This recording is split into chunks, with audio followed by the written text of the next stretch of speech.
Hello, everybody. Welcome to Taking a Break with Gen X Jace and Boomer 2. How you doing, Boomer? Yeah, I'm doing all right. I'm doing all right. I was doing a podcast. I did a couple podcasts yesterday for the political side, and it does get taxing at times. So I look forward to the opportunity to talk about stuff that's fun rather than fucking scary. Yeah. Yeah, I'm just glad that you said you're not looking for something scary when you see me. So, I mean, that's always a good thing. I've become used to it. It's Yeah, what do we the say? You got a face for radio? yeah. That's I've that been old. told that many times, Yeah, but the shock of it all has worn off now. I've become used to it. So what are we going to talk about today? What's I'd like on to kind of tap? talk about, I mean, we've in the last couple ones we talked about mu music and like one-hit wonders and stuff like that. But I like to just talk about movies and like what some of our favorite actors. I mean, I know a lot of them do like a top 10 list, top favorite actors. I mean, in time we'll do that, but just some of the movies that you like that maybe recommend to people, or I mean, I may get some tips from you, like, and same here. I'm a movie buff as well as a music buff. I love both, so it's like I'm one of those people that lives through others, I guess. I don't really play the guitar and I don't really act, so I enjoy movies and music. Well, I've always loved movies from the time I was very little. I remember the first movie I ever went to. My grandmother took me to see Snow White at the Terrace Theater in Robbinsdale. Never seen a movie before. She took me there. Thought it was fucking awesome. The first drive-in movie I went to with my parents, I think, was um, "It's a Mad, Mad, Mad, Mad World," which is a famous movie. Yeah. Um, there are so many movies that have kind of identified certain times in my life, and this will be interesting because you're younger than I am, so certain movies will have different effects on you. I think the one movie I think about the most that I always liked the most recently, well, not recently, in the last 30, 40 years, is Tombstone. Mm. Because I'm big on Old West movies, and I thought that was a classic Old West movie when you didn't really have that many. I really like Val Kilmer as Doc Holliday. I don't know if that's how Doc Holliday really was, but I hope to God he was, because that was an outstanding performance.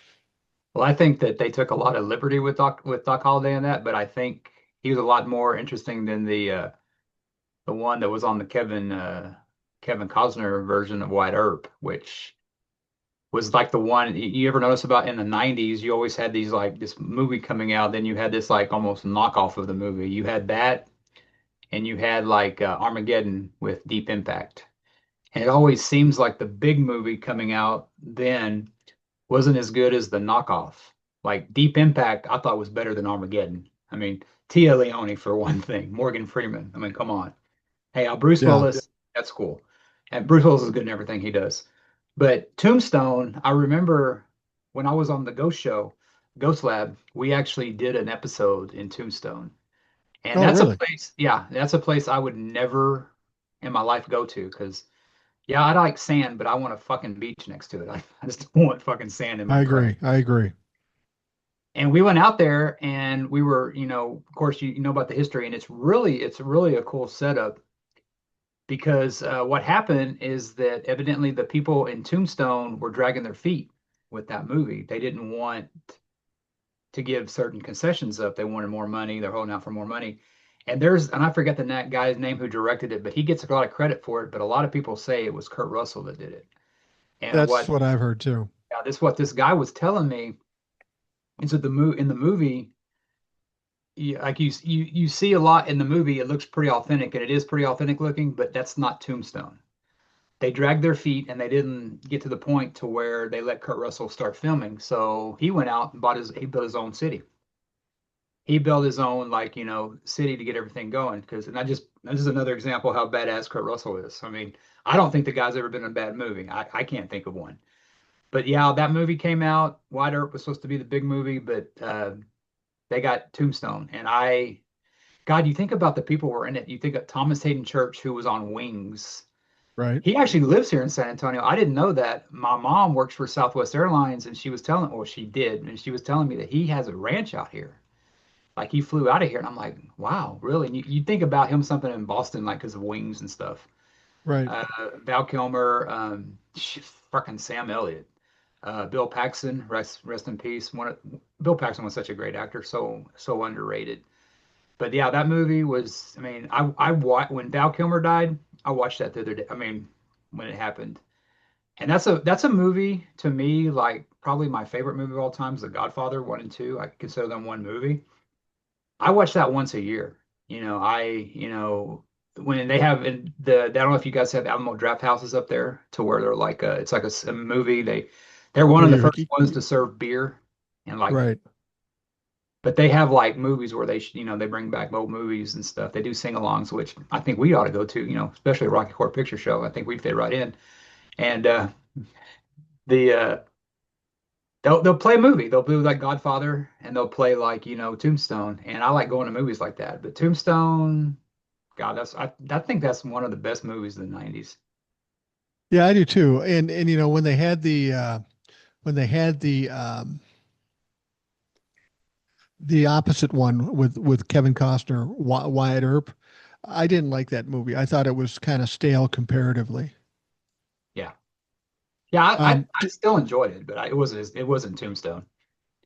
no, definitely was not. Now, I like trivia a lot. And you mentioned Kurt Russell, and I absolutely love Kurt Russell. I've loved him all of my life. I mean, not only because he did Wyatt Earp, but he's done so many other movies that are great. When I first opened my eyes to Kurt Russell, who he was, it was in like 1978. It was right after Elvis died, and he did a TV movie where he played Elvis, and he did a fucking hell of a job. But that isn't even where he started. He started in Disney movies. If you remember, he was in like the Computer that Wore Sneakers or something like that. He was in a bunch of Disney movies. So he was a child actor and went along the way and just continued on to great success. And he did like G.I. Joe commercials too for the action figures or whatever. And I When he was a kid, yeah. and I think he was also in a movie with or a TV show. Was he on The Rifleman or Bonanza or one of those or Well, he was one of those Rawhide? He actors was that on one might of those show up. shows. He Huh? was one of those actors that would show up on shows all the time. What was interesting about him playing Elvis, um, there was a movie with Elvis called "It Happened at the World's Fair." Kurt Hmm. Russell was in that movie, and if you know the movie and if you've seen the movie, Kurt Russell, Elvis is trying to hit on this woman who's a nurse at the World's Fair, right? No, But not Elvis. you don't have any injuries. I mean, you're Elvis. Why do you need to have an excuse? Anyway, he needs an excuse. So he grabs this kid and tells this kid, kick me in the shins. I'll give you a quarter. And the kid that kicks him in the shins, Kurt Russell. Yeah, you talk about that and you talk about the Elvis connection. Also, we were talking about Tombstone. There's a movie that came out in the early 90s called True Romance. It was Right. with Christian Slater and it was with Patricia Arquette. And somebody plays Elvis in that movie. You knew who it was? You never see Oh, his face. You always see the bling and stuff. It was Val Kilmer. was it Val really? Kilmer played Elvis in that movie. So that whole Kevin Bacon thing, 6 Degrees Separation. Also, that movie was I think it was Brad Pitt's like when he was kind of before he really took off. He played a stoner on a couch, and I think Kevin Spacey was in that too. But yeah, that's that whole separation. Now a lot of it goes back to Elvis. I was listening to a show the other night, and a guy was talking about Elvis because I mean Elvis, I mean, he's king of rock and roll, and he made all those throwaway movies, which they say a lot damaged his career. I thought he was a decent actor. I thought he did okay. I think I did too. I did too. Colonel had a lot to do with that. And I had this guy that wrote this book about Elvis. I forgot what it was, but he was talking about how Colonel Parker. There's actually a new book coming out that I put on TikTok about Colonel Parker's side of it. You never heard too much about him, but that ought to be interesting to read because I love all things Elvis. But he was saying that if he didn't have the Colonel, that Elvis may have gotten more serious roles. And this guy thinks that Elvis had the potential to be an Academy Award winner. I'm like, well, shit. I mean, there's been lesser people to win. But you Did you also know kind of that? wonder about Elvis if he didn't do those movies or even Colonel Parker kind of finding him. I mean, I think he would have made it on his own. It would have been a lot different. because that guy that talented, and especially back then. But I mean, I think Colonel Parker put him on the map for a lot of stuff, but he held him back away a lot too. And I think those movies were one of them. He definitely held him back. I do know a lot about Elvis, and those Elvis movies, while they might be throwaway movies, they were very important in my life. Yep. I was born in 1960. I never saw any of those movies in the theater. I always saw them on TV. I'm a little kid watching Elvis on TV, Fun in Acapulco, Jailhouse Rock, Love Me Tender, whatever movie it was. And I'd watch those movies. Every time they'd come on, I'd ask my mom if I could stay up late or if I could watch this. And I loved Elvis. And people say, why do you love Elvis so much? You know, you were born after his start of rock and roll. And I said, well, look, here's a guy who's cool looking. He gets every chick. He wins every race. He wins every fight. Who the fuck doesn't want to be Elvis Presley? So I watched it. You know, I watched all of them, all of them. And when you talk about potential, there is a story with Elvis that he was supposed to be in the movie A Star is Born with Barbara Streisand. The only reason he wasn't in that movie with Barbara Streisand is because of the Colonel, because the Colonel wanted Elvis to have top billing, and it was Barbara Streisand's movie. Now, had he been in that movie, there was also another movie. What was the movie? John Voight and Dustin Hoffman, very Midnight famous Cowboy. movie. Midnight Cowboy. There was talk of him supposed to be in that one playing the John Voight role, and you could kind of see that. So had those two things happened, it might have changed everything. But Colonel Parker was really held him back. He was a carnival barker, so he wanted all the cheap and easy money and selling pictures and stuff like that. Elvis never really toured Europe either. And nobody understood why he didn't tour Europe. He could make a lot of money. What we find out is, and thank God he's dead because Trump would freak the fuck out. But Colonel Tom Parker was an illegal immigrant from Denmark, and he was afraid if he went out of the country, he couldn't get back in. Yeah. So there's a lot of weird things about Elvis, and you can't deny that he had a charisma like no other, and he had an impact on this country like no other. Yeah, I agree. Thing about Tom Parker, there's this rumor that he like killed somebody and overtook his identity. That's why he could never play. I mean, to do that, and I mean, he didn't have to. I mean, honestly, he just put on a concert from Hawaii, and what? How many people watched that? I mean, Elvis was just. I mean, he was those larger than life guys. Yeah. And you talk about how people, well, Elvis is before your time. I'm going to bring up a name now that's before both our times combined, probably. And he's got to be probably my favorite actor of all time. The guy was just cool. And I remember I mean, I always grew up around adults. So my parents they were about, 17, 18 years older than me. They weren't much older than me. So I was almost like their little brother. And so I always watch a lot of the John Waynes. I watch the old movies. But my favorite actor, and I watch one of his movies probably once every other month because I love the guy. It's Humphrey Bogart. Yeah. I have read books on the guy. Um, I think the guy is so cool. He's that, well, I like gangster movies, and just him in the old movies with Cagney and Edward G. Robinson. There's a movie that really, there's a movie that came on. There's a movie, it's probably my favorite Bogart movie, and it's not even his most famous, but it's with Bacall. And it was a few years ago. They did I don't know if they did like a remake of it almost, or like a short story based on it. Well, Bogart's a criminal in Alcatraz, and he escapes and gets out, and Lauren Bacall comes and takes him there. It's called Dark Passage, and it's about a guy. He gets plastic surgery because these other people set him up, and one of the people that set him up was the Agnes Moorehead, who was the witch on Bewitched, The and mother. yeah, the mother, and he kind of goes through this and confronts them on it, but Bacall pretty much nurses him back to health. So you see everything from Bogey's range. He's like she's hands in the smoke, and you see the smoke coming up to his mouth. I mean, you see everything. I mean, it's Yeah. so far ahead of its time. I think the only thing that doesn't do it justice is black and white, but that makes it cool. But when they're driving by San Francisco and they're driving by that, you see the old San Francisco stuff too, and it reminds me of kind of the movie Rope, which is Alfred Hitchcock with Jimmy Stewart. I think that took place in San Francisco, but it's like the backdrops behind them where these two guys murder somebody and see they get away with it. But yeah, that movie, and of course they end up together. But that's not the best known and best Bogey and McCall movie. That one's probably Key Largo, which I think is great. To Have and to Have Not, that's not one of my favorites, but I love Key Largo too because that's got Edward G. Robinson on. They're down in Florida. And but yeah, if you ever want to start out with a Humphrey Bogart movie, I would suggest Dark Passage. I mean, because it's pretty good. It's almost Hitchcock-like, but not quite. The thing with Humphrey Bogart, back in those days, everybody was matinee idols, you know, and he was more of an everyman looking guy. So clearly he was a great actor. But he struck the hearts of a lot of people. I mean, not just you, but people older than us love Humphrey Bogart. Did you, you know, when I was growing up in the 60s, we had something on television, network television, like the ABC movie of the week. They spotlight a movie every week and you'd watch it. And some of them would be more current stuff. And a lot of times it would be older stuff. There are two movies that I still don't know to this day why they impacted me, but they did.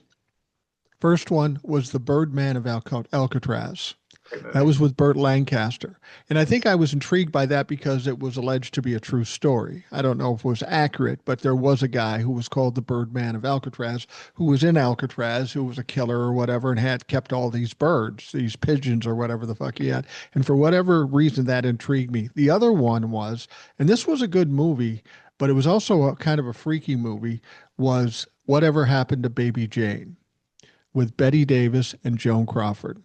That was a crazy movie too. That was weird. And for whatever reason, those stick in my head, you know, 60, 55, 60 years later. And I'm not sure what it is about those movies other than they were good movies. I've never seen the second one, but I've seen Birdman of Alcatraz. That's a good one, and that is supposedly based on a and he like developed all these like he like a lot of these scientific cures for some of these diseases with these birds. But it's like I guess when you kind of like goes back to Shawshank Redemption, because that suppose it goes back to there where he's digging that hole and all a man's got is time. You know what I mean? And when you're in prison doing that, but that other one I've never seen it before, but I've heard things about it. I heard that Betty Davis is kind of freaky. Joan Crawford, besides being from Texas, I think San Antonio actually. There was a movie that came out in the early '80s called "Mommy Dearest" Yeah, that her that was daughter another wrote. one. Her daughter wrote a book about, and who was it? Faye Dunaway? Is she the one that played?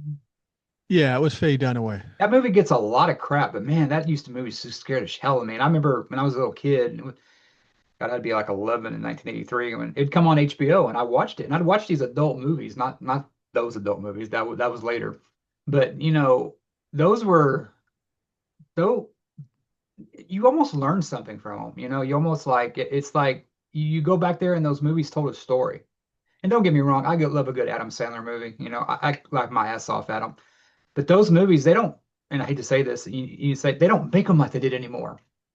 Yeah. I disagree with that because I thought Oppenheimer was great. I thought that was something that, they could have made of back in the day. I thought the emotions were great. I thought the actors were great.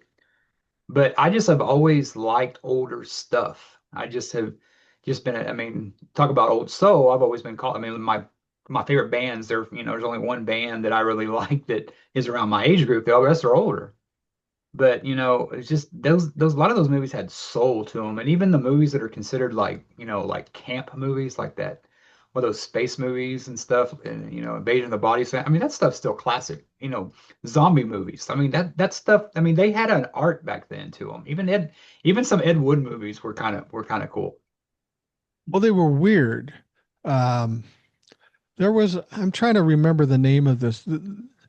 There was a movie, I think it was called Vinyl. Um, it wasn't that. What was it? It was the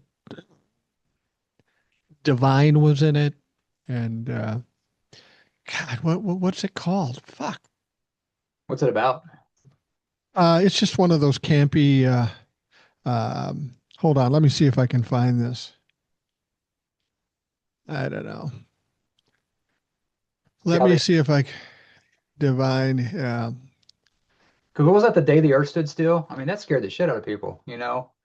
That was huge. That was huge. And what was That it, and they made it later and it wasn't really movies, but it was War of the Worlds, how a lot of people lost their shit because they thought that stuff was real. I mean, well, yeah, that was a radio show, and people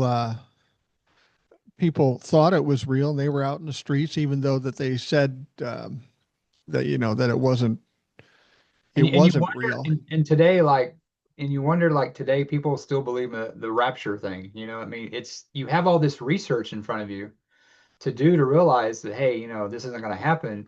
And people still believe shit. And you see that it's always been that way. Back in War of the Worlds, I mean, yeah, they were more urban people, but they just, get off the tractor, turn on the radio, and they hear Orson Welles talking like, what the? Okay, I know the movie now. Okay. It was called Polyester, and it was around the time that my wife and I were either first married or just engaged. It was 81, so we weren't yet married. And in this movie it was a John Waters movie, so it's weird. That's the big Divine drag, is in it. the big drag Tab queen. Hunter, Tab Hunter's in it, and some other people that you don't know. Um, but it was just a weird movie with Divine, and Divine was a kooky, goofy, decent actor, but it was really kind of because it was cross dressing in it, and it was weird in that sense that it was controversial, I guess, to a certain extent. But my wife and I are 21 years old, and we go see Polyester. And I'm the kind of guy that likes more traditional movies. I knew I probably wasn't going to like it, but you got the girl with you and she wants to see it, so you do whatever the fuck you want. Little did I know I would marry this girl and then for the next 40 years do whatever she wants and never do what I want. That's a whole different story. But what was in this movie that was so fucked up, and I found it entertaining when I was watching it. They had this new what they called technology in 81 in this particular movie, and it was called smell-o-vision. When you got into the movie, you got a card, and it was numbered. The card was numbered, and each card had a little spot on it. And when you would come to that spot, the number would come up like roses or something, and you'd scratch it, and you could smell the roses. And then you have another thing, bananas, and you'd smell the bananas. But ultimately, they come to the point where Divine passes gas or something, and the number comes up. And I'm looking around, people actually scratching the thing, going, "Oh my God, well, what did you think was coming, dipshit?" You talk about Colonel Parker being an immigrant. Can you imagine if they released the freaking what was that Rocky Horror Picture Show or that one today? And my God, these Yeah. people are trans. Get them.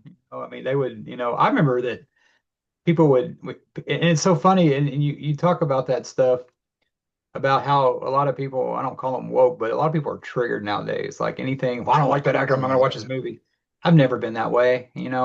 Somebody I don't agree with, that's fine. They can have their opinions, but I'm not watching that guy. I'm watching the actor he's portraying. And I try to make my life big enough to where I can separate the two. Yeah, I'll believe some way, but when I go into that voting booth, it's just me and myself doing that. What I Right. do outside of that is fucking totally different.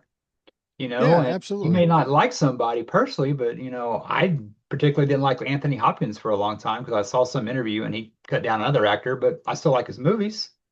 Yeah. But Yeah. I just think that we get away from we get away from what movies are supposed to represent. That's an escape. Then again, you have movies. You know what the first? I think it was the one of the first big movies. I don't know. I don't remember this movie, but I remember it being very controversial. And that was a movie. It was of course black and white, but silent movie, Birth of a Nation. That was Well, the that's way movie. back. That's That's way back. way, That's way back. that's That's like one of the first movies. yeah, one of the first movies. But you go back and you watch. We've talked quite about the modern version of Nosferatu, but the the that movie. I mean, just it just being his, with his hand and him, of course I got the same kind of haircut and those big ass fucking ears, and that's a fucking freaky movie. But you go back and you look at the stuff. I mean, Japan was making shit before we were. I Yeah. mean, I mean, in China and whatever. I mean, a lot of us like to say, well, we own Hollywood and whatever, and rightly so. But I mean, there's always been movies going out there, and my biggest thing, and one of the things that I like to read about a movie and I like to see it, but that's those lost films.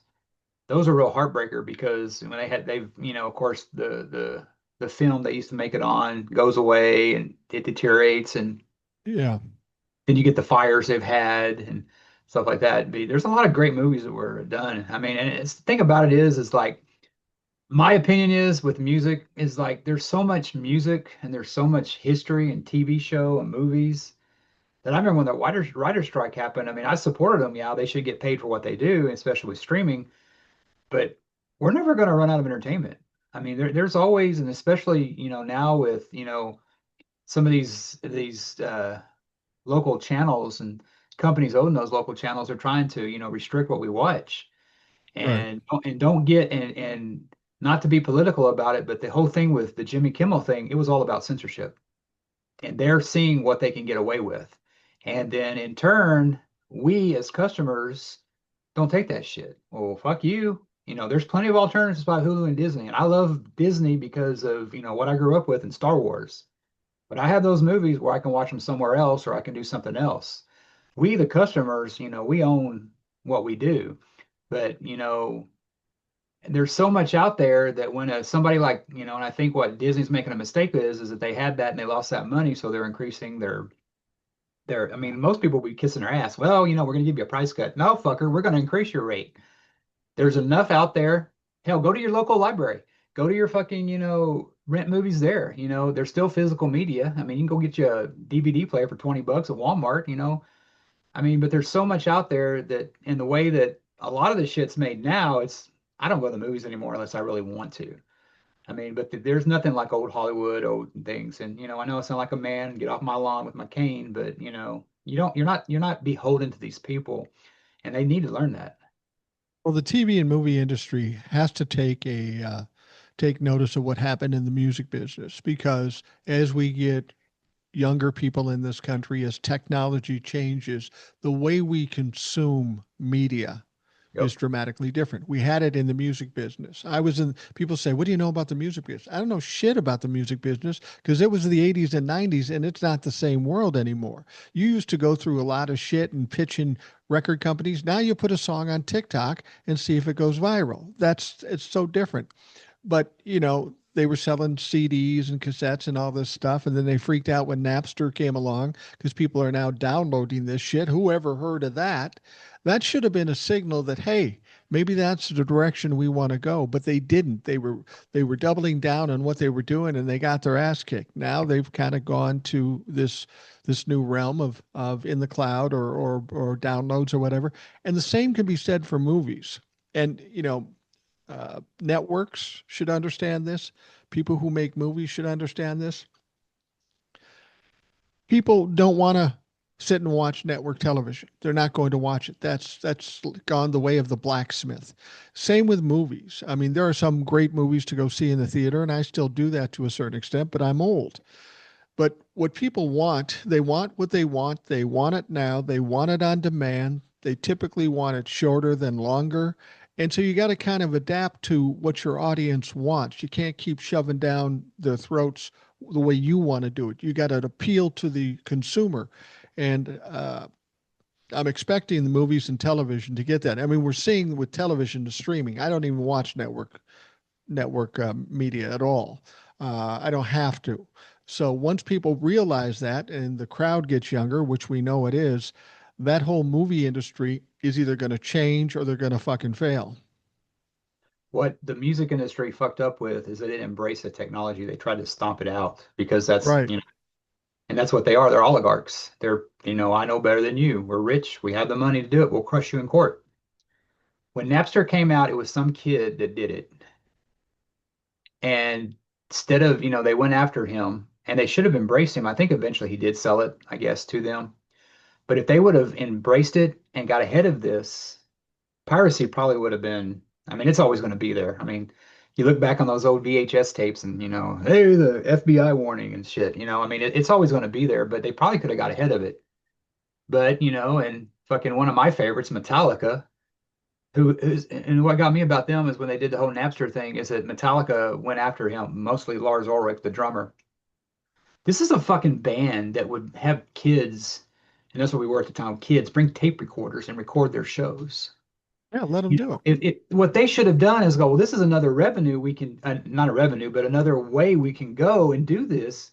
And that's what Napster was to me when I got it. People told me about it. Yeah. I mean, I didn't look for the shit I could go buy at the store or whatever. I fucking went and buy like concerts, like all that shit you can get on YouTube. I mean, we couldn't get that at one time. Now you can find like songs you don't hear anymore. But I think their biggest thing, like movies, is that they don't have control of their product. And, I think people are willing to pay. I mean, you look, streaming doesn't pay anything, but, it's not like the record companies are to give those artists money anyway. Right. So, I mean, streaming's it. And I look at it now, case in point, WWE, they just signed a deal with ESPN. So they pissed off a lot of their people because their fans is because, and wrestling's huge. I don't care what anybody says, yeah, it's stupid. It's still very big, especially the younger generation. They had it on Yeah. fucking Peacock. At one time, they had pay-per-views and they had their own network. Now they had pay-per-views where you pay $6 for Peacock and you get to watch a fucking pay-per-view. Yeah. What do they do now? They got greedy. They got bed with Disney and ESPN and put it. And now you have to have a subscription to Disney, to ESPN to watch pay-per-views. Well, Which is Steph, Disney. huh? ESPN is Disney. Yeah. They're owned by. Well, now the WWE pay-per-views that used to get for $6 a month, you got to pay 30 for. Well, people were Yeah. pissed. So Stephanie McMahon, she's Vince's daughter, way smarter than Vince, sorry. She said something, I know it pissed. I mean, she was in a podcast. She was just talking bullshit like us. And she goes, why don't people just use VPNs? They fucking execs lost their shit. And I'll people don't know bet. what VPNs are. I actually did this sometimes. Yes, when you go and you get a VPN, all it's doing is masking your IP address. It doesn't, it places you somewhere else. It's very legal. But it puts you in a different location so they can't mask where your IPs are at. So what I did is like, well, I'll see if this works. So I have Netflix and I was reasoning. So when they had the wrestling event on last week, first on ESPN, I pointed to Birmingham, England, home of Ozzy. It's like, hey, I'll put it there. Man, I got all this shit. I didn't even, it's like, oh, wow, that's not on the US one. That's not on the US one. And sure enough, the WWE part is on the out over the pond sort of stuff. So, and they wonder why people cancel subscriptions because you're almost trying to screw them. You're just like you Yeah. give this one segment something, but another one don't, and people are going to fucking rebel. Well, it's funny about the music business. I have a few friends in the music business, and I talk to them about how things have changed because of the way people consume things and the way the music business is now.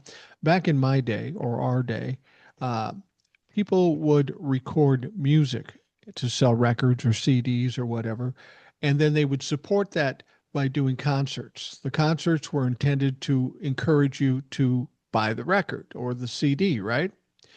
Not the case anymore because not as much money is being made off the records. Now people make records in order to get you to come out and see their concerts, Yep. which is a lot more work for the musicians than it once was, but that's the way it is now.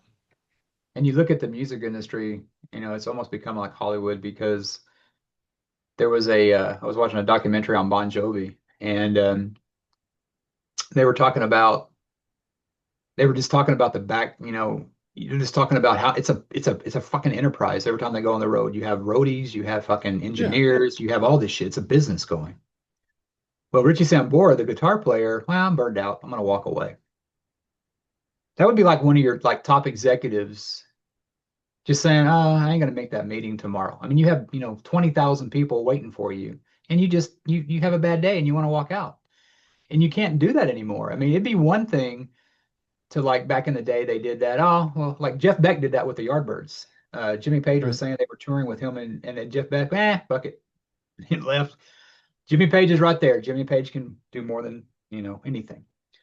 But nowadays, I mean, and they survived and everything, but it wasn't as big back then. But now it's like, hey, what are we gonna fucking do? We have people's families on this stuff, and that's what's important is like you've almost got to have that backup. And you see these bands now, and like Rod Stewart's one of them. Like you see him back when he played with the Faces, and even in the 70s, the music was just it was just him and like, a band. You fucking go see him now, it's a Vegas fucking production. He's got Right. keyboard bass, he's got, I mean, it's like the Stones. It's like it's not those four members anymore in the band or five members, it's a fucking production. So the music has pretty much become like Hollywood. You have all these people on set, you have, these people that run errands, you have the people that cut tape and everything. So a lot of the movie and music, they're pretty much they're a lot alike nowadays. Yeah, it really is. You talked about people ahead of their time and talking about downloading the music. One of the first people to recognize it and jump on it, it was still very early in the process, was Prince. Prince Mhm. got tired of Warner Brothers he called them, he said he was their slave, and he was right because he wanted to own his music and all that stuff. And so um, the he started a website, back when it was websites and shit, and he was selling his music online. Mhm. And people would say to him, "Well, you're not selling as many songs as you did when you had the records." He said, "True, but think about this. If I sell 2 million records and I'm getting a penny a record off of it, I make less money than if I sell 100,000 records and I get all the money." Yeah. And he's absolutely right. It was about getting it out to the people that he wanted to get it out to, not so much the mass selling. And he kind of set the tone. He then did sign with another record company, but um, he was trying to make a point. He was trying to push back. And I think that was valuable to musicians back then, to see somebody of that stature be able to pull that kind of shit off. That maybe put the record companies back on their heels now. I mean, at this stage of the game, when I was in the music business, everybody goes, "I gotta get a record deal. I gotta get a record deal." Now people are saying, "You don't need a record deal. You don't need a record deal," because they give you a bunch of money up front, and then they say that you got to recoup it. So they take all that money and then they fudge other money, and then you have to audit them to see if they've got any money and that they didn't pay you. It's really a mess. It's a dirty business, and I think the the fact that now musicians can get a direct line to the money is better for the musicians, obviously. Yeah, I think that's pretty much the way things go nowadays. I mean, you're better off because there's no overhead. I mean, you're selling directly to the customer. You're not worrying about, you know, that record executive getting his fair share. You talked about something earlier, drive-ins, Yeah. and they got a few popping up out here. And I want to talk about my first drive-in that I saw. What It was was that? had to be the late 70s, mid 70s, late. I was young, and my dad took me to see it. The thing I remember, it was this movie called, I think it's called It's Alive, and it was about a baby vampire. I guess the nurse would be there trying to, and the baby would just sit there and like go to town on her neck and stuff. And this is the 70s, of course. And it's funny because when I go down there, I'm from Corpus, that's my hometown, it's there by the coast. And the old apartment we lived in is still there, and it was old back then. So this is, we're talking 20s. I mean, that I can't imagine how bad a shape it is now. But there was I think it's like a flea market now or some kind of like shopping center where the uh, where the drive-in was at. But I remember what I remember as a kid is I remember you had these screens behind you, right? You had more than one drive-in on some of them, like a Yeah. multiplex, I guess they call them. Well, little old 5, 6 year old me looks around, I see these big old hooters. Hey, Dad, let's watch that one. My dad's like, "What the?" I mean, I mean, it's like, and I was talking to a friend of mine, and she was saying, I took her and her wife took her kids to the freaking drive-in. I'm like, but everything, you don't have that big ass fucking thing to go on your windshield. You got, I guess, through your Bluetooth in your car. Yeah. And I was telling her that story, and she goes, "Oh wow, I never thought about that." I go, "When they show movies all the time when there's nudity, where does that happen?" But people want that kind of throwback stuff. I mean, people like that's why they like Oh, the yeah. Draft House is because it reminds you of the old Groundhouse movies from the 70s, And you see some movies that come on, and like one of my favorite TV shows is Mad Men. I love to watch Mad Men because you almost watch how they did everything to make it look the 60s. You know, you'd have your Don Draper was sitting there drinking his alcohol, smoking his cigarette, but those cigarettes weren't real. I guess they were herbal cigarettes, I guess. And Yeah. they had to have they can't this is how fucked up some regulations are in California. You can't smoke a regular cigarette, but you can smoke a herb cigarette. And we both have fucking smoke. I mean, come on. Yeah. Yeah. And and stuff like that. But you watch shows like Mad Men and you look at the fucking and you look at the like all the thing they go to, well, that wasn't authentic, so and so and so and so. But one of my biggest pet peeves is when something doesn't belong somewhere. And case in point, talk about Mad Men and everything like that, how everything was authentic. There was a show called Better Call Saul. Right. It was a knockoff. It wasn't a knockoff. It was a kind of a sister show of Breaking Spinoff. Bad, which are bad, which Yeah. are great shows, and we've talked about them before. But they had Breaking Bad, I think, did it right. They had flip phones because around '08, when it took place, that's when they were really big. Well, Better Call Saul was a later show. Have you watched Better Call Saul? Yeah. Yeah. I've seen it. I love the ending and Carol Burnett. That was great. And another San Antonian. But what got me really thinking about Better Call Saul, and this is how much of a movie geek I am, when you see something out of place, they had him when he was working for the law firm. I think it was Ed Bailey Jr.'s law firm when they had him when he was legit and stuff and he got bored. They had these computers supposed to take place in the early 2000s. They had flat screens. They didn't Wow. have fucking flat screen monitors in 2000, early 2000s. That No, they fucking did not. bugged the shit out of me because we had those big ass CRTs. And when something like that, but when I see something like Mad Men that gets it right, but I also kind of like to look for mistakes too. I mean, I like to look for mistakes in movies. But the drive-in, man, that was the sound wasn't the greatest. You think about how when we got really spoiled with all the surround sound, but yeah, drive-ins, they're making a comeback somehow, I guess. I can tell you this about Mad Men. I did watch Mad Men and I liked it. And it was nostalgic for me because I was born in 1960. My father worked in the advertising business, and I could attest to the fact that that whole feel, that whole vibe was there in the 60s. You know, I was a little kid, and my dad was successful in the advertising business. He had the guys in the suits and the fucking around and the drinking and the smoking and all that stuff and parties and Sexual whatever. harassment. Well, oh, I mean, it was back then sexual harassment and racism was just accepted. Oh yeah. Yeah, it's part of life. That's the way we are here. But it was weird watching that because there are people in that show that I could kind of recognize being similar to people my dad hung out with. You had the creative people, you had the salespeople, and they always had a lot of money. They had nice cars, and it was really weird to watch that, knowing that all those people that I knew in the 60s that were successful and cool, they're now all dead. So it doesn't fucking matter. But I've always liked biographies and I always like autobiographies and historical things. To me, it's kind of like time travel to be able to go back and see what it was like at a certain time. I feel the same way about photos. I can get a photo of when I was a little kid and I try to remember what it was like when I did that. And it's almost like time travel. I think if a movie can do that for you, and I think Tombstone did that to a certain extent because it was fairly realistic, that's the kind of thing I'm looking for. Yeah, I'm like that too. I'm like the kind of guy that I'll look at a picture and I'll look at it and go, man, I bet that fucking picture's dead. I Yeah. mean, it's just that. And my mom said, "You've always said that." It's like even as a little, I was like, "Yeah," but I don't know. There's a show. Um, I've always liked time travel too. There was a show in the early '80s that was pretty good. It only lasted a couple of seasons, but it was called Voyagers. It had an Yeah. actor named John Eric Hexum who tragically unalived himself. Say that here, Fucking around with a gun. fucking around with a gun with blanks. Yeah.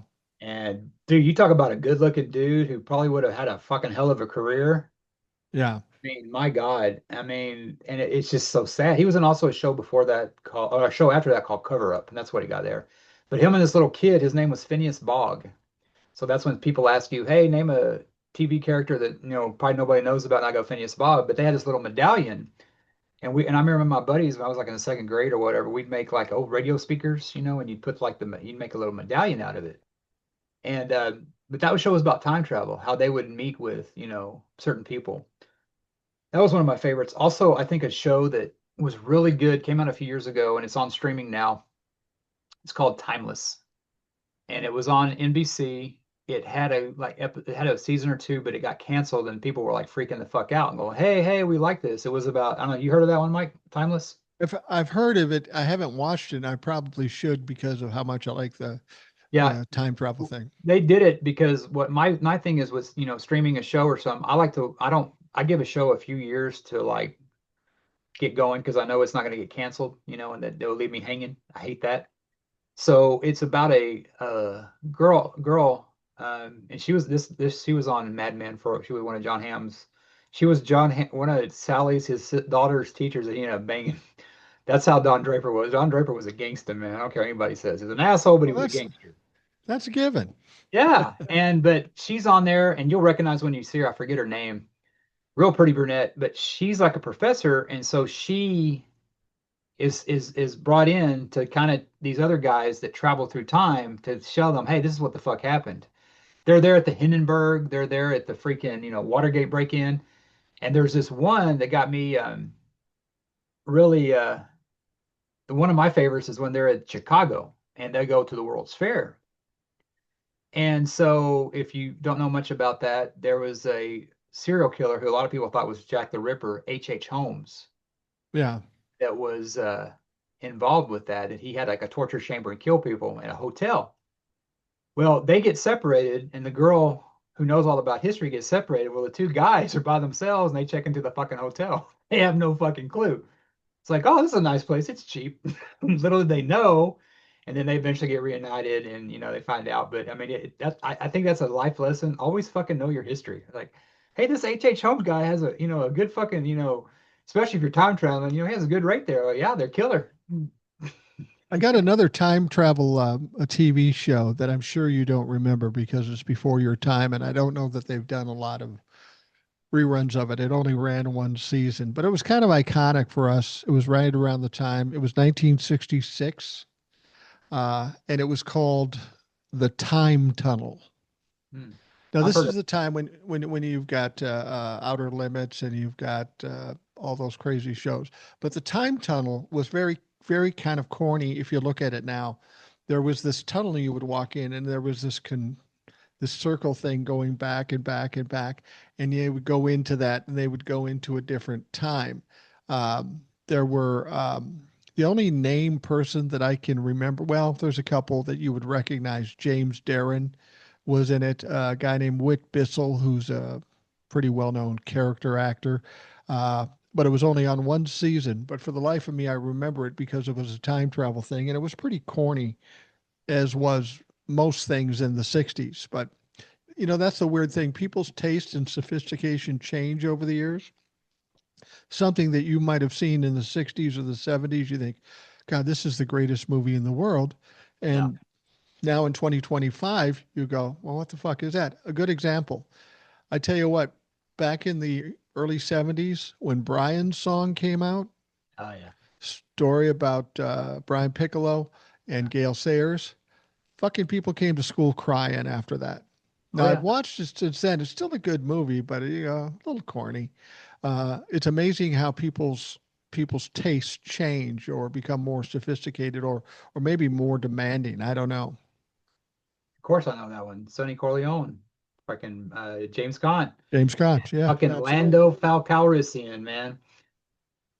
Um, yeah, I like the time travel stuff of it, and the one show I still watch is the Twilight Zone. When I'm bored and I have nothing on, I'll put a Twilight Zone on. There's an episode on the Twilight Zone talking about time travel is when they're flying in a plane, and it's a well-known episode. And I know there's so many episodes, but this is the one I forget what it was. I mean, you can always Google it, but it was about how they were flying. I think they were flying it was in modern time, 60s, and they went through some turbulence and everything, and they came back and they fucking looked out their window. They were fucking seeing dinosaurs and shit. Like, what the fuck? They were looking for LaGuardia, I guess, at the time.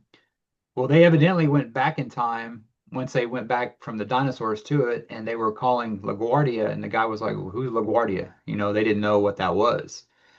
And they looked around there, and there was like some kind of World's Fair going on, and the guy was like, "Oh shit, we came back, but we didn't come back far more enough." That's a good fucking story. And they actually did some stories on there where you listen to them on podcast or listen to them on like Audible and stuff. And that takes me back to a kid because when I was growing up, and this is probably my love for nostalgia, there was a station down in McAllen, Texas that would play those old time radio shows. Fibber McGee and Molly. The My favorite, The Whisperer. If you never heard The Whisperer, Google that shit because you want to get freaked out and you want to talk about great fucking coincidentals and horror. That's great. You know how you had Fibber McGee and Molly. You had Life of Riley. You had, I mean, all that shit, and they would play that stuff. Yeah. And I love that stuff. And like I said, this was in the, probably before I really got into music. And I just love hearing those stories. And I was raised in that whole Christian evangelical story. There was a group that was called Unshackled. It was like one of those put out how you're just a bastard and then you find Christ and you become unshackled. I mean, it was like how you do all this shit and he would get converted and become saved and stuff. I love that shit too. I just love drama. I just like, and a lot of people my age are like, fucking, you like talk radio? What the fucking podcast? What the fuck's wrong with you? And I'm like, dude, I grew up on fucking old time radio, bro. Come on. Old time radio was the shit back in the day. Oh, back way in the day. Well, you know what's interesting? You brought up Twilight Zone, and Twilight Zone has been rebooted a couple times, but from 59 to 64, the Twilight Zone was on. And Yep. honestly, they're the things that create my, hold my attention. Those TV shows were so well done and they told a great story. They gave a moral to the story. And Rod Serling was the person who wrote them and was the host of it and introduced them, kind of a la Alfred Hitchcock. Yep. But it was a great show, and there are still shows in that situation, like a guy who had thick glasses and he was a book guy and he just tried to Burgess Meredith. just Burgess Meredith, and the end of the world comes, everybody dies, and he's the only one alive, and he's on the But he's got his steps book. of a library, and he's thinking, this is fucking great. I can read books all day, every day, all day, every day. It's going to be great. But then his glasses break. Just not fair. It's just not fair. Or the guy who sells his soul and he gets to live forever, and but then he ends going into prison for life. It's fucked up. There was another show that tried to copy um, the Twilight Zone. You wouldn't remember because it was the 60s, but it was another show called The Outer Limits. Yep. I The know what Outer you're talking about. Limits. Now, what was cool about The Outer Limits is when it would come on, your screen would get all fuzzy and staticky and say, "Do not adjust your television. You are entering the outer limits," or something like that. And that was a cool thing. But when we got older in the 70s, Rod Serling came back with something called Night Gallery. And it Yeah, was that's always what I was this thinking picture, and it would go into the story that kind of comes off that picture. There was some great television in the 60s. It wasn't quite as sophisticated as it is now, but if you go back and watch that stuff, you will be entertained by it. Yeah, fucking Rod Sterling here with his fucking cigarette. Always got that fucking cigarette in his hand. The fucking smoke going everywhere. That's iconic. It Um, is. yeah, there was another one of my favorite Twilight Zones is was with the gentleman we just lost recently.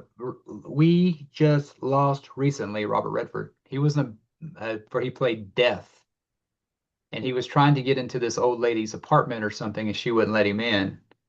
And I haven't watched that in a few years, but Twilight Zone, it was kind of Twilight Zone had a lot of stars on there. William Shatner, of course. When they remade that, the thing on the wing or whatever it's called, with I think one of the guys that did it justice was God,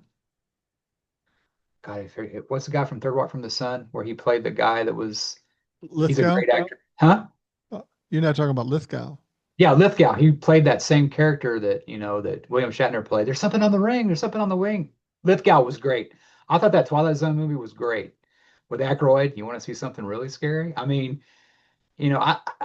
think that one did it right. It was the movie kind of got dark because of the helicopter crash where they just, if there's not a more better example of the show must go on, God, you would think that they would shut down a movie after that happened, but nope, they pushed on. It's kind of like the Owen Hart thing when he fell to his death in the wrestling ring. Well, we got a pay-per-view to do. It's all about the show must go on, as they say.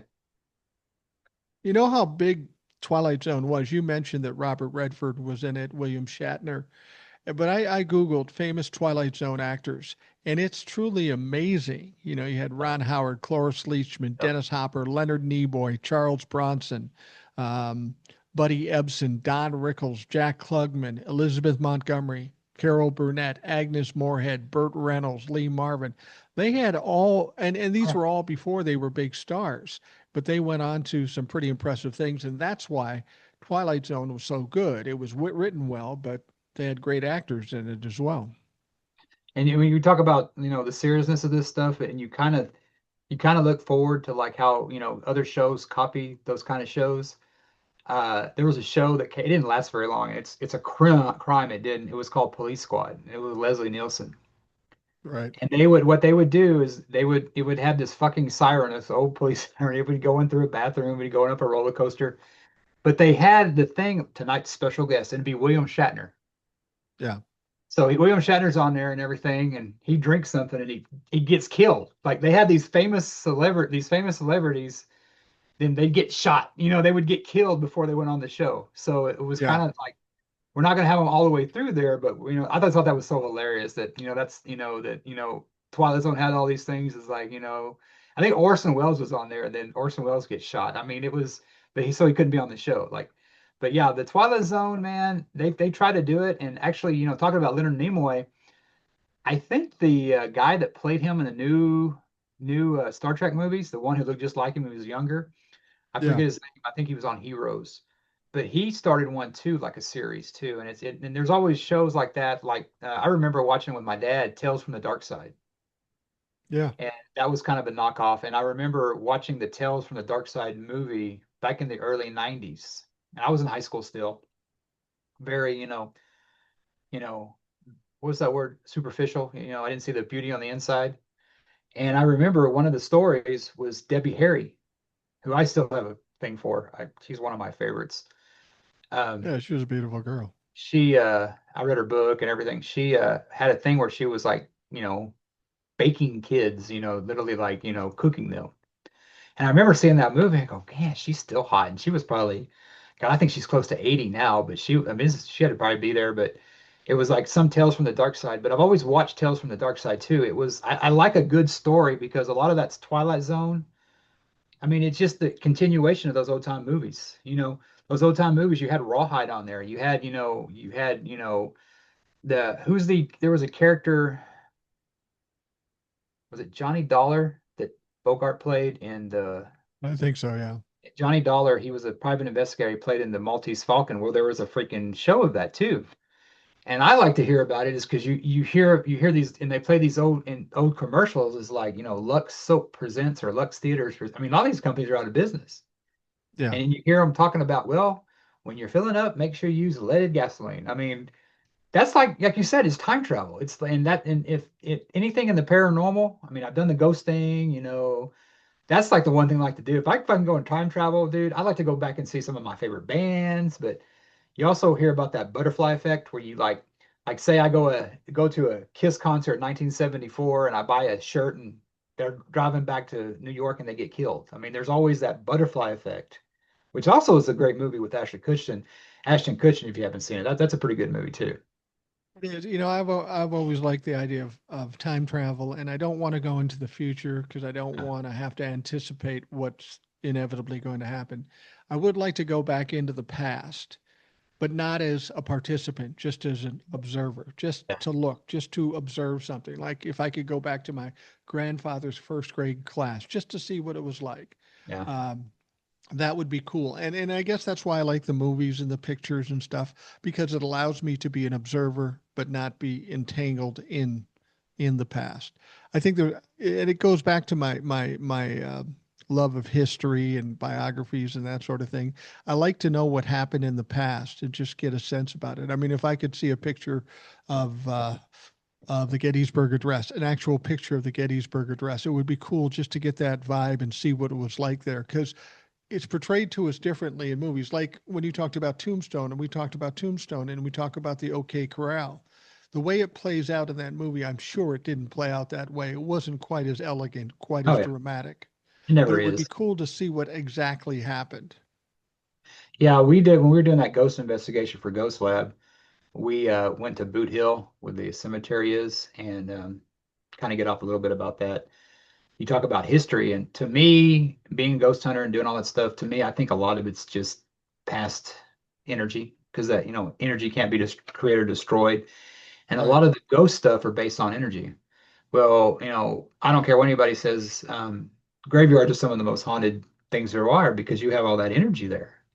And Right. I told you that a few weeks ago I went to the Rock and Roll Hall of Fame. I would love to do a put a couple tape recorders there and get some voices because you'll get voices from, and it doesn't necessarily have to be the freaking, musician. It's the fucking artifacts. You got the guitars. I mean, a lot of that shit has history to it. Right. So, and when we were at Boot Hill, where a lot of them were buried, I think Jake Clanton and all them, Clanton brothers, whatever they're called, I forget their name. But McGlory and Clanton yeah. brothers. Yeah. But you talk about Tombstone too. One of my favorite actors is fucking Powers Booth. I mean, I love Yeah. that guy. It's great. And I kind of do that as one of the best memes ever. And it sucked because they just killed Virgil, who was played by Bill Paxton, and they fucking shot Samuel Ansara.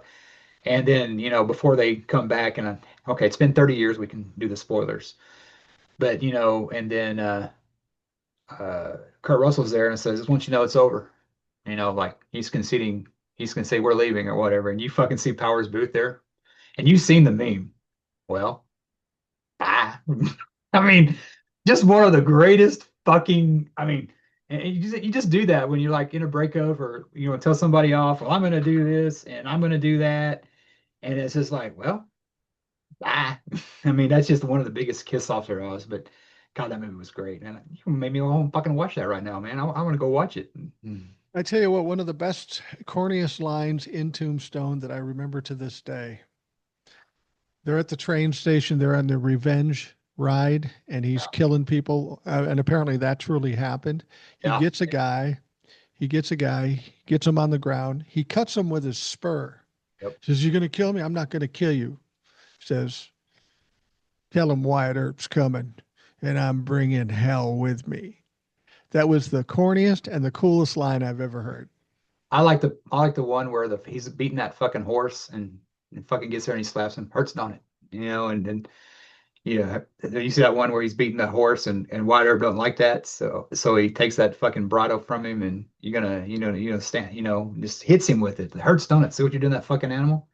And also the one with Billy Bob Thornton, where Billy Bob Thornton's another actor who wasn't quite as big was No, there. nobody, a lot of people don't know that was Billy Bob Thornton, but Yeah. I love that scene. He's fucking coming out about to kill him and he finally he's Wyatt Earp and he's like looking around, and of course Doc Holliday's saying shit, and then Billy Bob's there. He looks around and okay, put the gun down.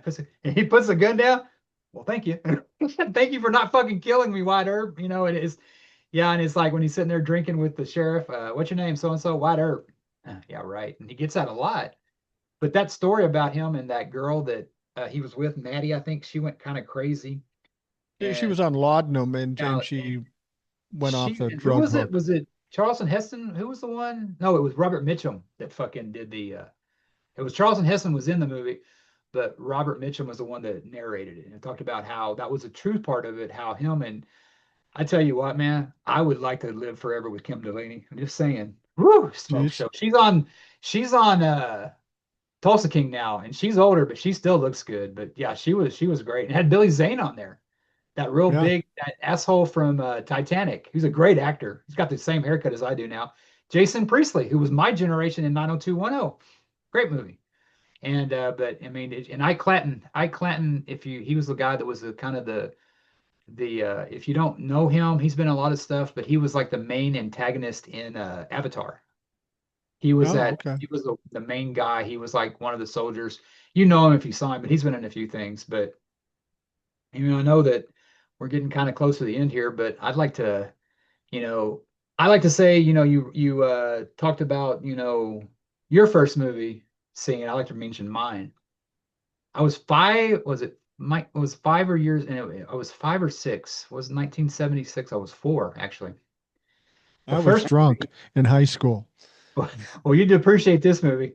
Well, my dad took me to see Smokey and the Bandit. I was like 5 or 6. Oh, wow.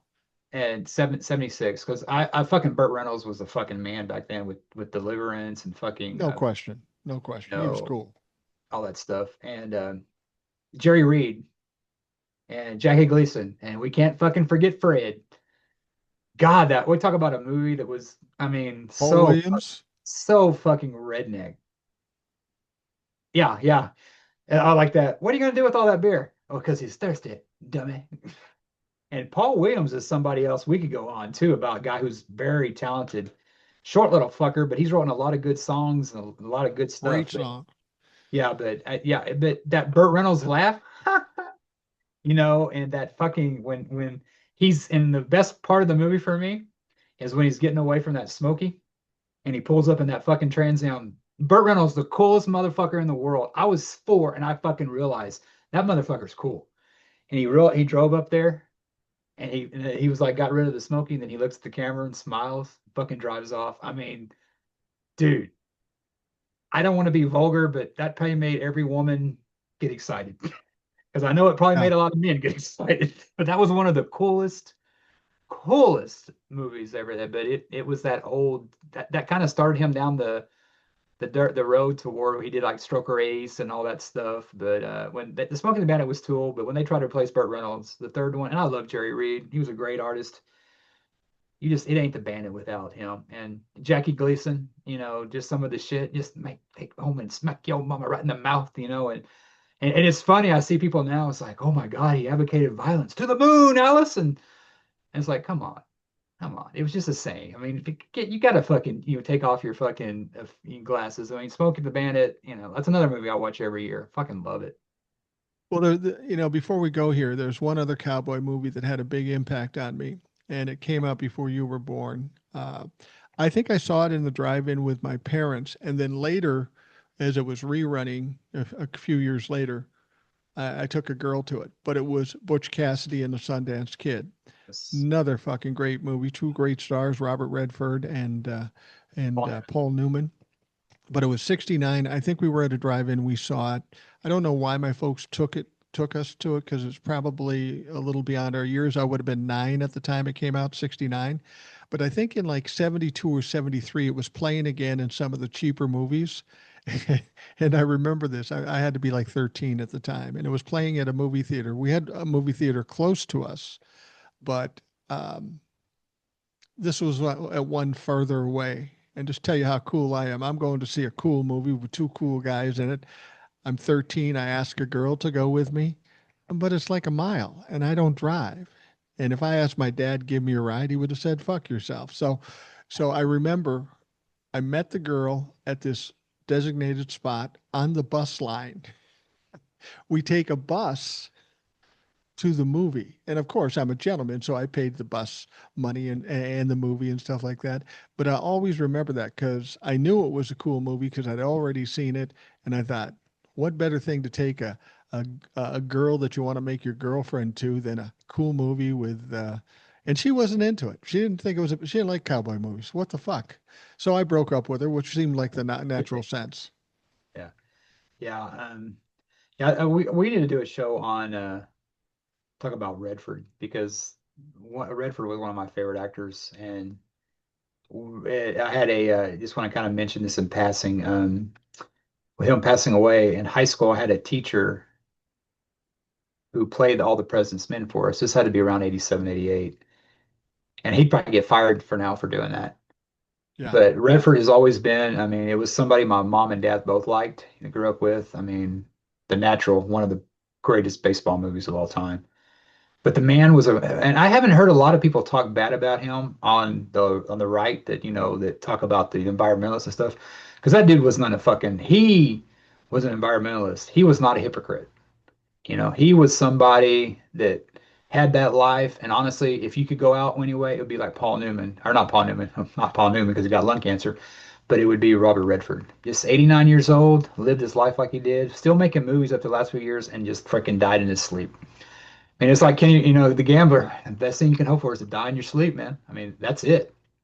Yeah, absolutely, absolutely. It's funny. I brought up the movie with Sundance Kid taking the girl to the movie, and she didn't Yeah. like it. Contrary to that, in 1973, I went to our local theater to a movie with a girl who really wanted to see this movie, and Robert Redford was in it. So was Barbara Streisand, The Way We Were. Yes. We go to the movie. She fucking absolutely loves it. I'm 13. I'm going, where's the fighting? Where's the talking dogs? I didn't really like it that much, but I ended up sticking with that girl for about 6, 8 months. But yeah, Robert Redford obviously had a serious impact on people in the 70s, Yeah. and he'd been around since the 60s with Butch Cassidy and Sundance Kid and stuff. Yeah, he had a serious impact on the movies, and some would say he may be the best looking man in movies ever. Yeah, and thing about him is, talking about, dying, dying in your sleep away. I kind of want to bring up something that's not so. I kind of want to recognize this. I talked about it with you earlier. It's about one of my favorites. It's not really movie related, but it's music related, and I'm sure there's quite a few people in the audience that may know this. Talk about this before we go. Today, it was like 24 years ago. It was on what do you call it? 1986, September 27, 1986. Metallica, definitely in my top probably three bands. A band that I've grown up with since high school that, was more to me than just the hair bands and the chicks, which I fucking love. But Yeah. this is a band that, they're still today, they're in their 60s and they're still playing very fast. And they're identified as Gen X. I think they're Gen X's best band ever. Because I mean, I think a Yeah. lot of us claim the Stones, we claim Kiss, Aerosmith, bands that were before our time, but we can actually claim Metallica. Well, there was an accident. They were on tour for Master of Puppets around 86, and he got killed. He got Oh, killed. He was 20, yeah. Cliff Burton. His name is Cliff Yeah. Burton. He was the bass player for Metallica. Sorry to mention that. He got killed, and what happened is that him and Kirk Hammett, the guitar player, did a flip on the bus to like, well, I want the bunk bed. Well, I want this. Well, they flipped a coin, and Kirk Hammett lost. So I guess I can't remember what it was, but so Cliff got the top bunk. So Kirk went to the bottom. Well, they hit a patch of black ice, as according to the driver, and it killed him. And it hit the ice. He fell out, and the bus fucking landed on him. Wow. This is a guy that is probably considered like he's up there with Randy Rhoads, Jimi Hendrix, a guy that's gone too soon. The shit they were the stuff he played. There's a song called "For Whom the Bell Tolls," and you hear the intro and you hear it and you think it's a guitar, but it's actually a bass playing a guitar sound. I mean, that's Wow. fucking amazing. I mean, the Yeah. guitar can do a lot of things, but you're playing with four fucking strings, you're missing two and you to do that. The guy was just awesome. So, but he died and Metallica was never the same there. But I know it killed the band, but they had to go on and stuff. But, I just like take a moment to recognize that because, I like Metallica to this day, but it hit me today when recording this. Like, fuck, man. I mean, you talk about, and I talk about this with my brother, that song by Kenny Chesney, like where would you be now, or what was it? How does the song go? But like if you were still here, you know what I mean? And it's Yeah. about loss, and that's like with movies that we can appreciate these guys, you know, with their music. Their music's going to outlive them, of course. I'm Of still jamming course. Ozzy, obviously. But I mean, it's like music is like almost like a time travel too. You can go back and do that. But a real talented musician. I mean, Metallica's going on and everything. But I mean, it's you can really fucking tell, man, that the difference because I mean, I don't know. I just had to say something, man. I know that ain't gonna bring him back or anything, but I just like to do a little remembrance to Cliff. And I didn't know him, but in a lot of ways, I feel like I did. Well, it's interesting because we have a difference in age of about 12 years. And I remember the Led Zeppelins and all that stuff. Metallica never meant that much to me because when they were out, I was married, I was having kids, I Yeah. wasn't really focused on music. So I don't have the deep love for Metallica. I appreciate people that do. But it seems like in the music business, we've lost a lot of people far too young. And I didn't know that story. So thank you for sharing that. Yeah, and Got to there's a song. recognize that stuff. Yeah. Yeah, and Metallica, I mean, it's metal, and a lot of your heavy metal bands are not as superficial as a Poison. Yeah. Poison, Kiss. They talk about getting laid, and hey, ain't nothing wrong with that. But then you have something beyond that, And this guy was like real. And Metallica went in a way where they almost sold out, which a lot of people say they sold out because they actually had melody in their later stuff, which in the 90s. And they always say, well, he wouldn't have liked that. I don't know. I think he was more progressive in there. But the thing about last thing I talk about Cliff, his dad lived to be like in his hundreds, but his dad would always follow the band and would always like be there, and they would fucking recognize him and everything. So they never lost track. You know how when you fucking they try to erase people from Yeah.